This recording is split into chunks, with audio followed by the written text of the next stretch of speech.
One.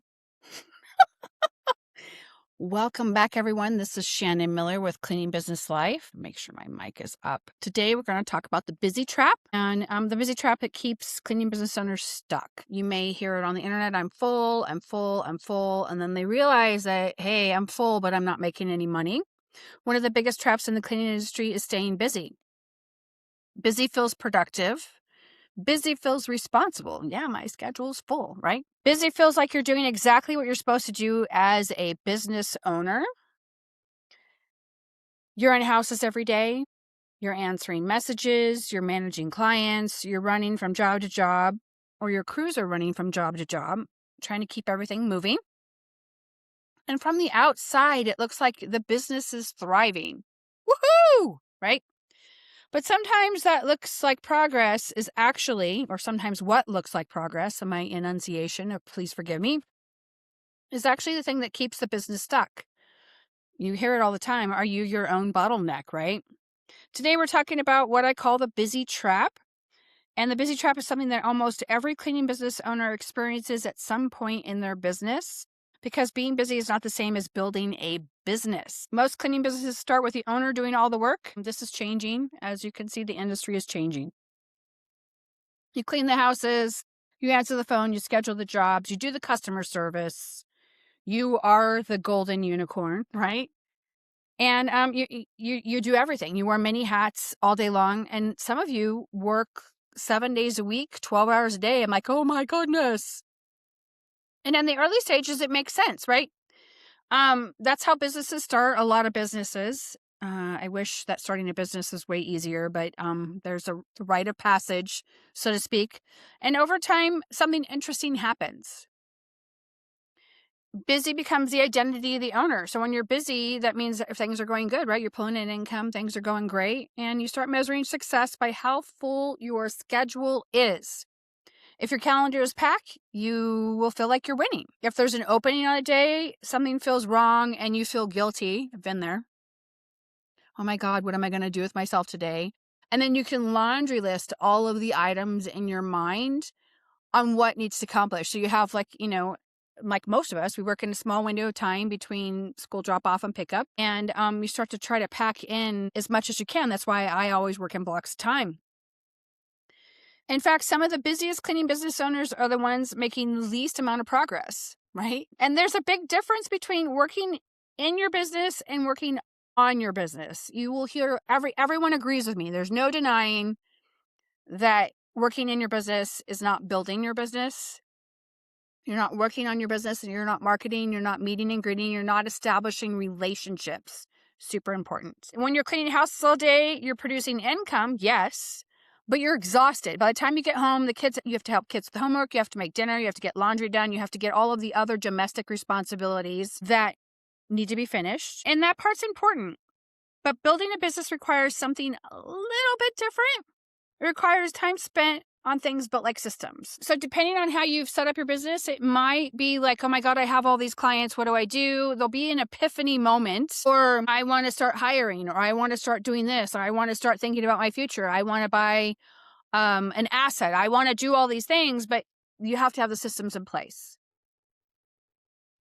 There's training, pricing, leaderships, operation. These are just some of what you need. There's automation that goes with it. And then, do you have AI be your customer service? Do you have a person being customer service? Do you hire a VA here? Do you hire a VA in another country? There's all of these things to consider. And those things don't always feel productive in the moment, but they are things that allow the business to grow beyond the owner. So ultimately, and you guys will hear me say it all the time, I am here to push the industry, all of you guys, where you need to go so that you can create an asset that you can sell or gift to your family at another date, right? And you can earn income for years and years and years and years, and in some cases, decades. I know quite a few business owners who've been around 20 years or more. Just something to think about. If the owner's always busy cleaning, there's no time left to build those things. And as you get older, your body starts to deteriorate. And you wake up and you're stiff. And you wake up and there's this happening. And you wake up and there's that happening. And then it's a vicious cycle, right? And that's actually how a lot of businesses get stuck, right? They get stuck for years. They don't know how to get out of the hamster wheel. They're just running on the hamster wheel day after day after day. And then usually something happens. A spouse passes away. There's a medical episode. I spoke to a cleaning business owner the other day who they were in the Arizona market and they wanted to put their business up for sale, and they'd had 2 heart attacks. 2. And when I spoke to them, they were working 7 days a week, 12 hours a day. I'm like, why are you doing that? Right? And now she's trying to sell this asset that she created, but it doesn't run by itself. So it's just really a client list, right? No website, nothing. We won't get into that today. It's just one of those things that I happen to speak to someone on. Another reason owners fall into the busy trap is control. A lot of people, this is a hard one. Because there's control issues going on, you'll hear everyone say, I can never find anyone who will be able to clean as good as I do. And that's true. You will never find another golden unicorn, unless, of course, it's another cleaning business owner who's gone out on their own and they're a unicorn, right? So there's that dynamic, that pivotal stance that has to go back and forth.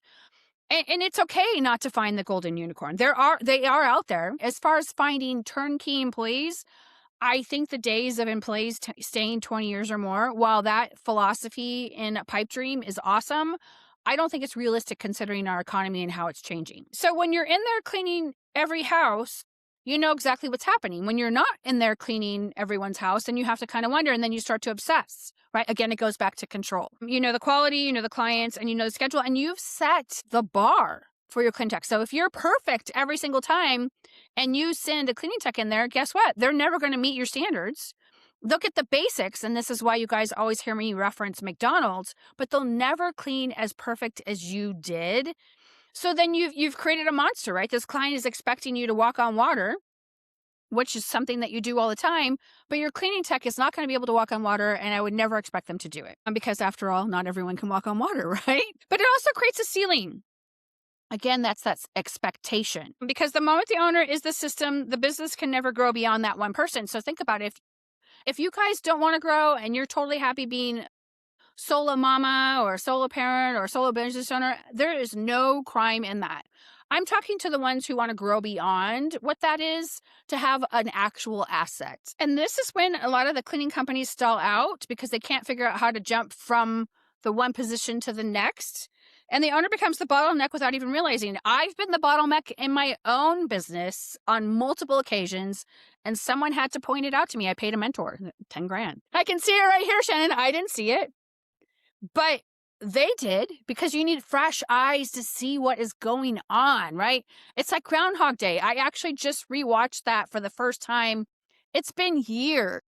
And then you start to watch the thing. So then you're asking, ChatGPT, how many times did it take him to get out? How many times did Phil have to do the loop in the Groundhog Day before he realized that the only way to get out was to do something good? If you haven't seen Groundhog Day, I believe it's still on Amazon. Check it out. It's from like 1993. It's actually a really entertaining movie because he starts acting bad because there's no consequence, right? Because the day repeats itself day after day. They said that they estimate that he had to go through the loop like 12,000 times before he finally got it right. And the reason why I'm mentioning the 12,000 times is he failed 12,000 times, intentionally or unintentionally, before he finally realized he had to do something good to stop being his own bottleneck. So that is the whole moral of that story, and sharing that with you. But if you have time, check out Groundhog Day and watch the movie. It'll tell you a lot, because I've seen it like, I don't know, 6 or 7 times, and it's been a while. So, and it's an iconic film, like the Rocky Horror Picture Show or Jaws or any one of those crazy movies that came out that just was like a pivotal marker in time. So staying busy for too long comes with a cost. Your business will never grow. And over time, it leads to burnout. I talk to a lot of cleaning business owners who are like, oh my God, I don't know what I'm going to do. I have all of this personal stuff going on, and then I have the responsibility of my business. I don't know how I'm going to manage both. And I still see some of you guys on the hamster wheel, just running along. And then you get physical exhaustion, and then you end up sick and in the hospital, and then everything stops because you didn't put any systems in place. And then your clients have dropped you, right? So then it becomes this vicious cycle.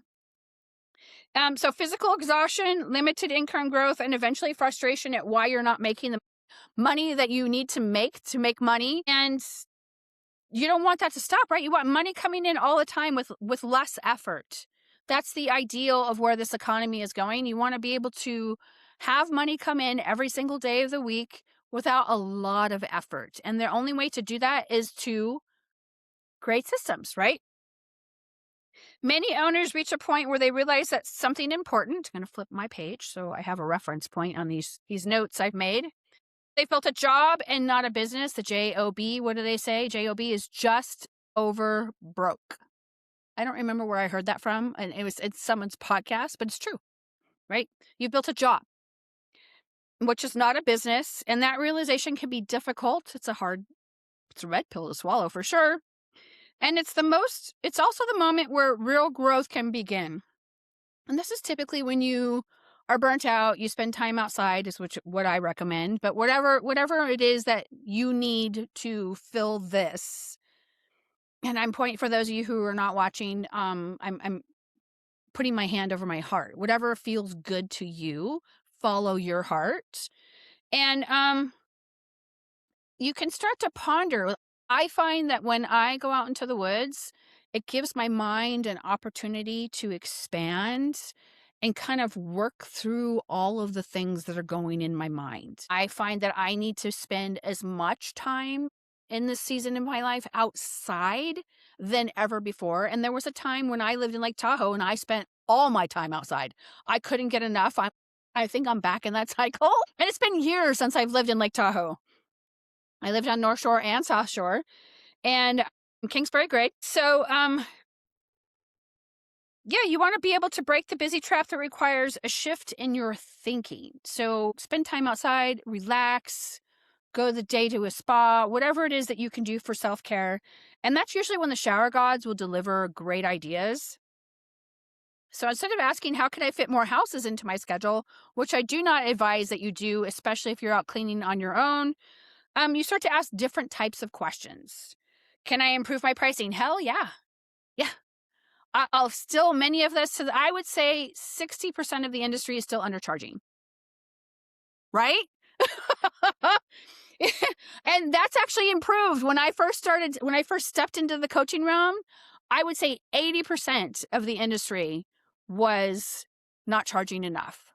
Right? And there's still that dynamic. You see it in the groups where I can't believe this is what you want to charge per hour. I have 3 college degrees. I'm like, yeah, sister, everybody has a college degree in this industry. It makes no difference whether you have a college degree or not. It's all about supply and demand, right? Can you improve your pricing? Yes. Can I build systems that allow other people to succeed? Yes. Again, the McDonald's model. Can I create repeatable processes that don't rely on me being in every house? Yes. Those questions move the business forward. And those are the 3 questions I actually want you to ponder while you're listening to this, doing whatever you're doing. They turn activity into strategy and write things down. Even if you are driving, obviously do this in a safe spot. But you can, if you have an iPhone, you go right to your notes and there's a voice memo clip inside of Notes now. Will it be perfect? Probably not, but at least you got your general idea. Instead of searching around your car for a pen and paper, at least it's there and you can re-listen to, or you could read what your voice memo is, right? And it's taken many years for Notes to get that. Or if you have a Samsung, I'm sure there's an opportunity in there somewhere to do that. I just don't know how. So you need to turn your activity into strategy, and strategy is what eventually leads to freedom. Systems, freedom. I did a podcast on it. And being busy is not the goal. Having an opportunity to really think about long-term plans, that's when you get the CEO mode, right? It kind of kicks in. You're like, okay, I can do my 3-year plan. I can do my 5-year plan. I'm going to sell at 10 years. This is what I expect to sell it at. This is what I'm going to do. These are the locations I'm going to be at. That's a 10-year plan, right? And it takes effort. I wish it was instantaneous, but if everything was instantaneous, there wouldn't be any purpose in working, right? It's got to be rewarding. So building a business that works without chaos is the goal. And I've mentioned this multiple times, when I had cleaning techs come over from other cleaning businesses, they would always tell me how smooth running shifts I had. It took a lot of effort to get smooth running because I had placed systems in my business to make things easier for them. So they understood what the parameters of the job were, how long it was supposed to take, how everything was calm, it wasn't chaotic. And people love that. And it requires stepping out of the busy trap long enough to build something stronger. So you're going to have to decide what systems you want to start with first. I always recommend pricing because the companies that grow in this industry are not just the busiest ones, they're the ones that built systems, leadership, and structure. So thanks for tuning in. If this episode made you stop and think, please share it with another cleaning business owner, and they might be stuck in the busy trap. I love the fact that you guys tune in. Again, I love you all. Have a good day.